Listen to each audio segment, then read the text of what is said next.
Hello, YouTube pipers. Double O Pipe here, aka Rick.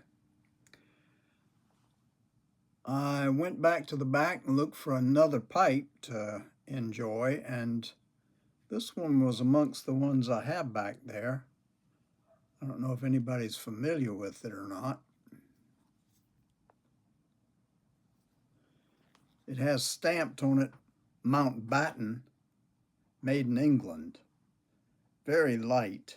Looks like maybe somebody had tried to clean it up and restain it so that they rubbed out the impression there. And it also has, there's a number on here, looks like 719, or else has to be 719 because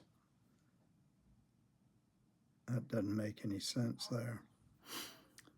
Maybe it does. Looks like, yeah, 618 maybe. At any rate, I had wanted to try a different pipe, and I filled it up with my jar of Cult Blood Red Moon. And I really love the smell of that. I haven't been on here in a while again. I seem to be getting more space in between each one.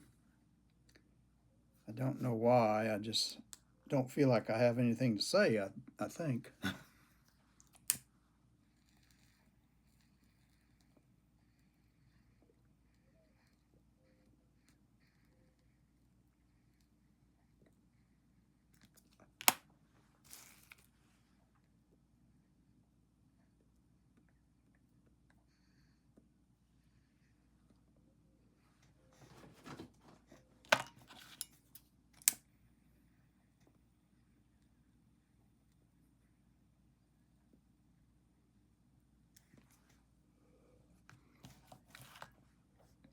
I've missed that.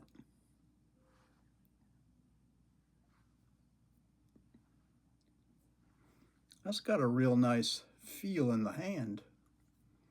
Kind of chubby at the bottom and narrow at the top.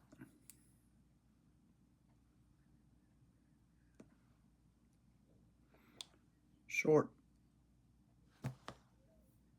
bit here makes the smoke a little warm as it comes in because there's no filter of any kind in there. It won't fit.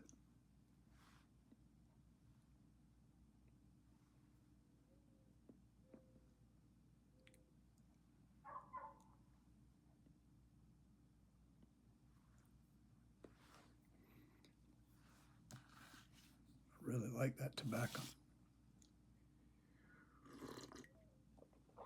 And I made a cup of coffee from my Keurig pod. I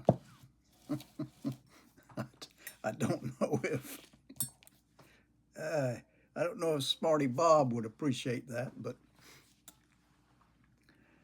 I just find I can only drink one cup of coffee. I used to make a pot and I'd throw away 2/3 of it.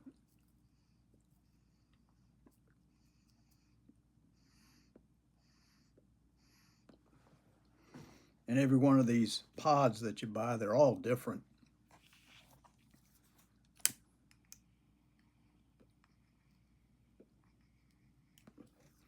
Every once in a while I'll find one that I like and I'll drink that until I get tired of it, and then I don't want that one anymore. So I don't know.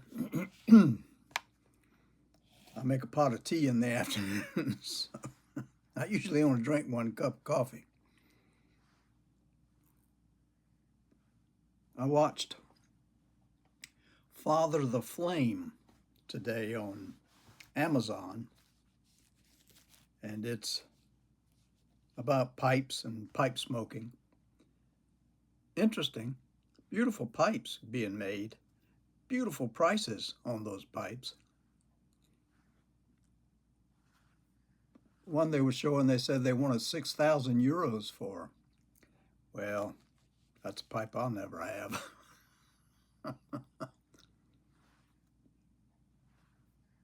But it was very interesting. Y'all might check that out, Father of Flame on Amazon.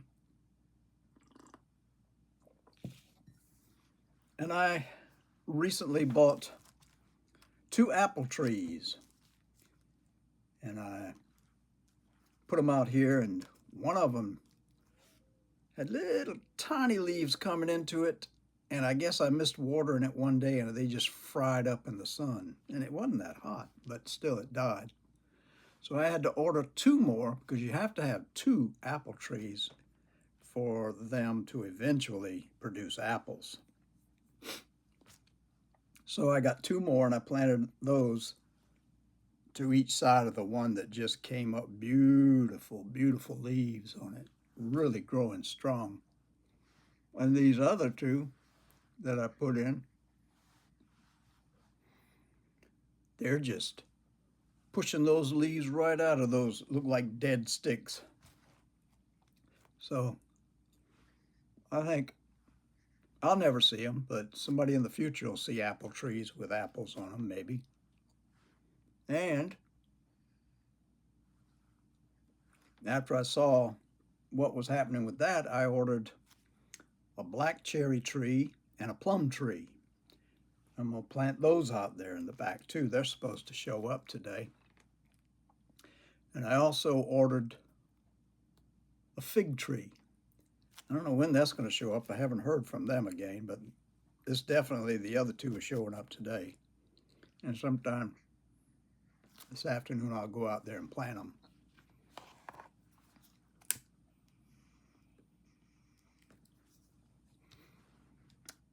I don't know what got me interested in planting fruit trees. I think I've always wanted a fruit tree out there. My grandmother had apple trees along the side of her ditch.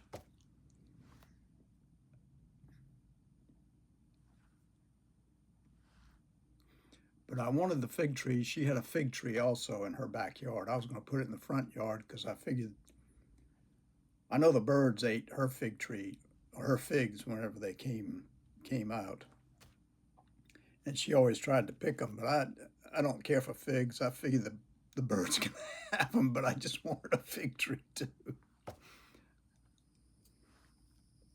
And if I have good luck with these, I'm thinking of getting orange tree.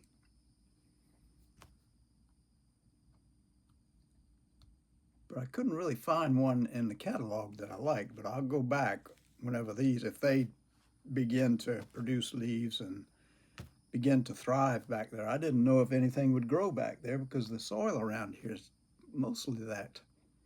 Live close to the river with an out branch of the river, and most of this land was clay, like on the banks of these rivers here in South Carolina.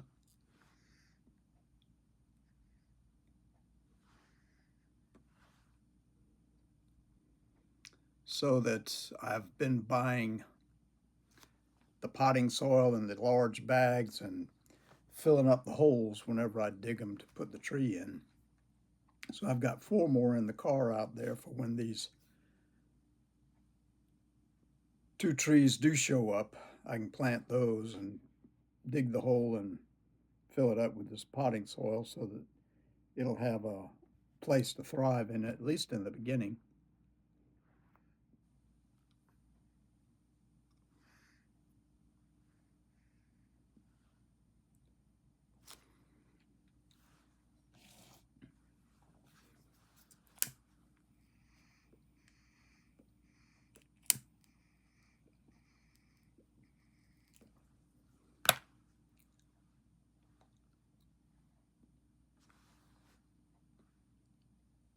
I thought I was beginning to taste burnt wood, but this thing's been broken in. I don't know why I would.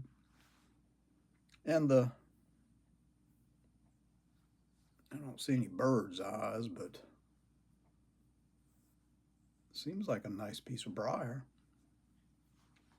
Could be my imagination, but I do like how it fits in the hand.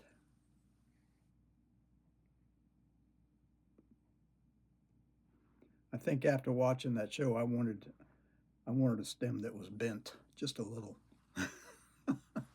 because they were all talking, and all their pipes were kind of drooping out of their mouth. I've got one back there that's like that, but I saw this one. I thought, well, I'll just try that because I don't remember ever smoking that, and I don't know where I got it. To be honest with you, I've got about 16 pipes back there that I don't know where they came from. I mean, I know I must have gotten them, but I don't remember ordering them. They're not specific. Probably got them off of eBay or something way back 3 years ago. So I've just kind of put them away.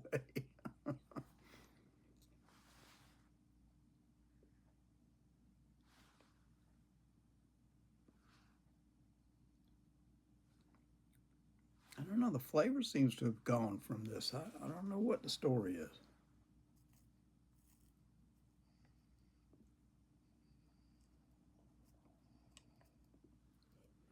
Maybe it's my imagination.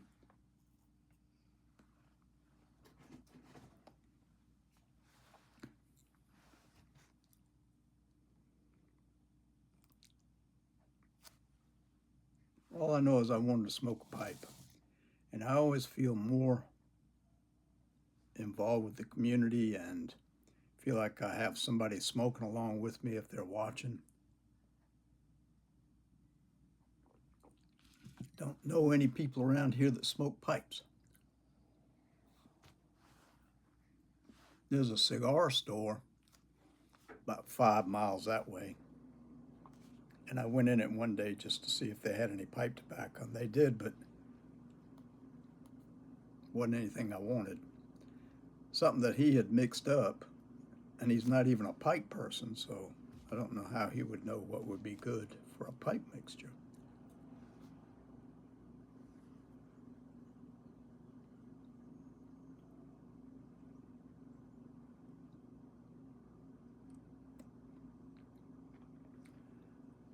Well, it's just good to be inhaling smoke again.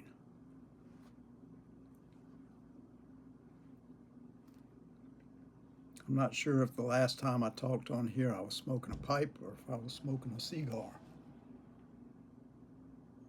Sound like somebody knocked on the door. Usually if they do though, Hunter is up and barking, something new for him, which is good, I think. Usually he'd just get up and run to the back, but nowadays he barks, kind of letting me know somebody's there.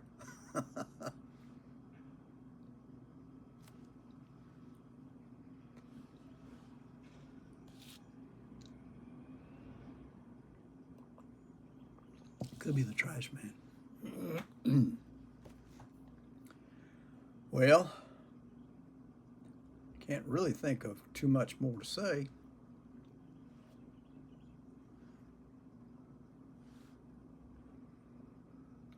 I was talking or chatting online with somebody who was promoting themselves as a publisher, and I asked them what it takes to publish something, because I'd consider publishing my little reminiscences of my interactions with Clyde and my interactions with other people during childhood, growing up here in the 50s.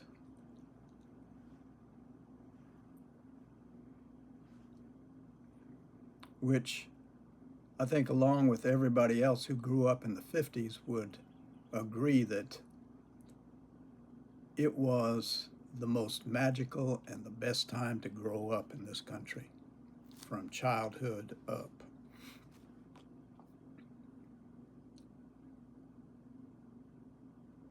I don't remember any stress as a child, like some children today seem to be stressed out so much. There was no There was no pressure from parents or schools to make sure you get into college and make sure you get that spot. Most people back then didn't go to college. Everybody, my grandparents were proud of me because I was the first person in the family to ever go to college. So it was a more laid back time.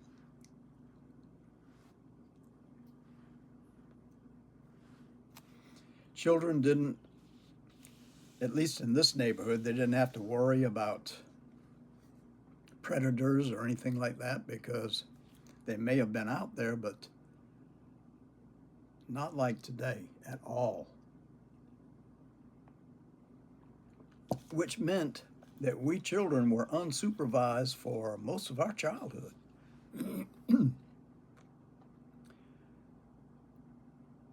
We had an area up there called the terrace, and we used to go up there and just wander around and find things to do and play, and nobody ever disturbed us or bothered us. We were kids who were just exploring our world and finding all the things that interest kids, both boys and girls. We had family all around us, which is another thing that we've lost because families have just scattered to the winds.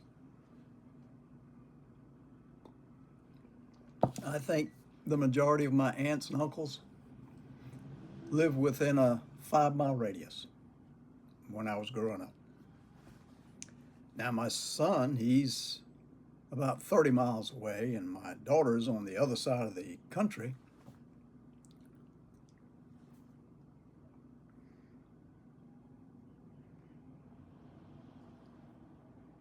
The close-knit community that we used to have whenever we were young has just disintegrated.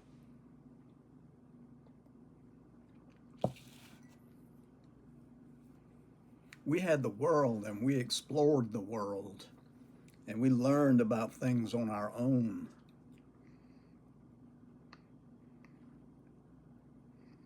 We found turtles and brought them home and kept them as pets for a while. We found tadpoles in little streams and we would jar them up for a while until they turned into frogs.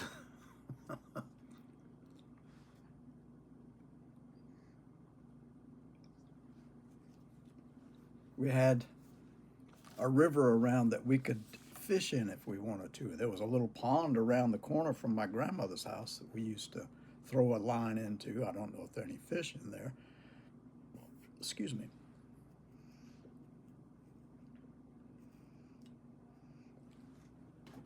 But Clyde told me there were, so I believed Clyde when he told me anything.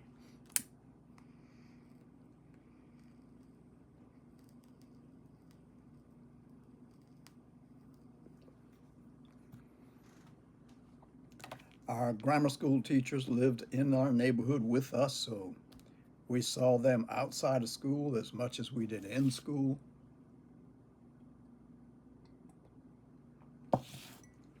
Half our classmates had teachers who were teaching in the grammar school while we went there.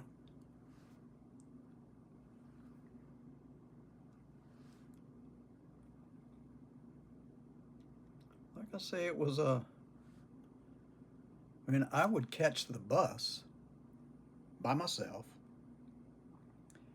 The bus driver would take me into town. I'd get off and walk around the corner to the YMCA, take my swimming lesson. My grandmother worked right there in the YMCA, so she was there. Then I would walk back to the bus stop when everything was over and catch the bus and come back home. The bus driver watched out for us kids when we did that. On Saturdays, my mother would drop 2 or 3 of us off at the Palace Theater on King Street, And we'd go in, and with a quarter, we could get into the movie, get a drink, a box of popcorn, and sit through two movies, a cereal, and a couple of cartoons. And then we were sailing our popcorn boxes when we finished the popcorn up and hitting the screen. The screen had a lot of cuts in it where the corners of those things hit the screen.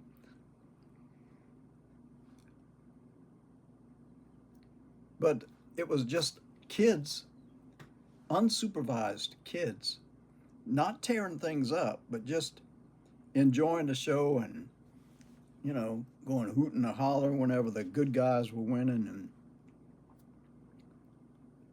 maybe we'd flip our popcorn boxes up onto the stage and on occasion put a cut in it, and the floors were always sticky from the drinks that were spilled. If you sat there with your feet on the floor too long, you had problems pulling your feet up to get up to go when the movie was over.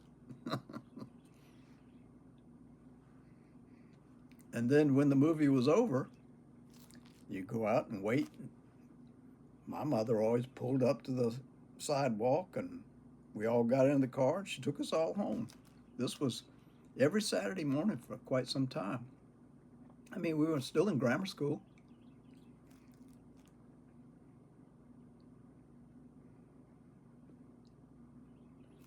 Yeah, we were unsupervised, and we went where we wanted to.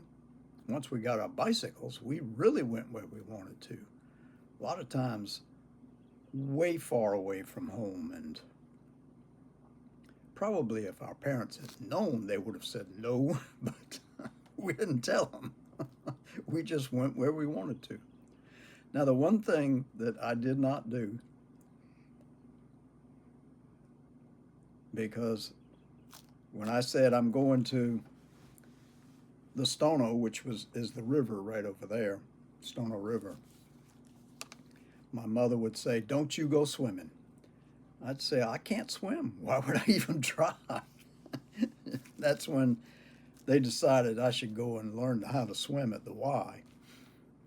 But even then, I didn't really go in the river to swim. There was a current and that kind of thing, and that wasn't my thing. Now, whenever we used to go to a friend's house who had a dock out into the Wapoo, I would swim a little bit there because there was somebody there to kind of supervise what we were doing.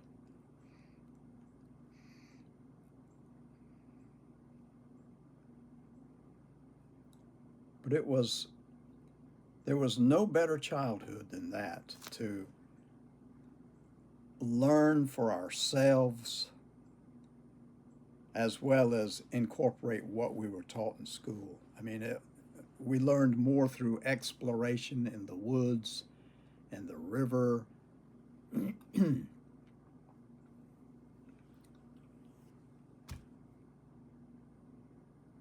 The ideal childhood.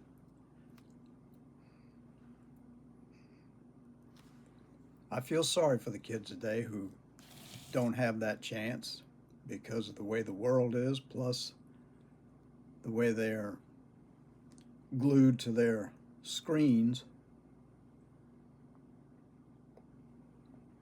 They miss a lot of life because their eyes are attached to that little glass box in front of them.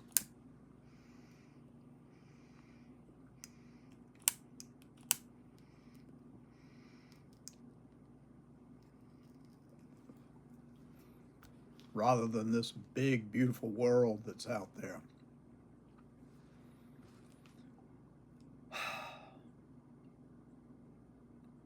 But anyway, I had a great childhood.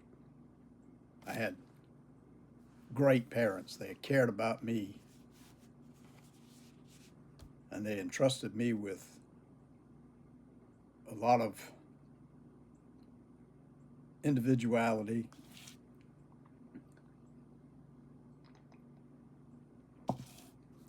They trusted in my ability to think things through before I did them because they taught me well. Miss them. Been gone now for a while. And my time's coming eventually. 80 years old now.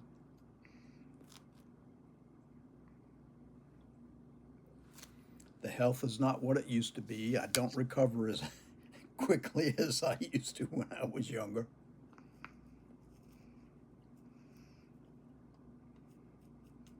Got some gurgling in this thing. And you know how it is. I wake up with a new ache or pain somewhere that I never had one before. I was walking to the grocery store from my car last week, and my big toe, the knuckle in my big toe, was frozen so that it wasn't bending when I was walking, so I was limping. And the old phrase, walk it off, walk it off. I mean, it went away after some time during the day so that my foot was able to walk naturally again. But that time when it was just like frozen, it was something that hadn't happened before, and it hurt. So I was limping.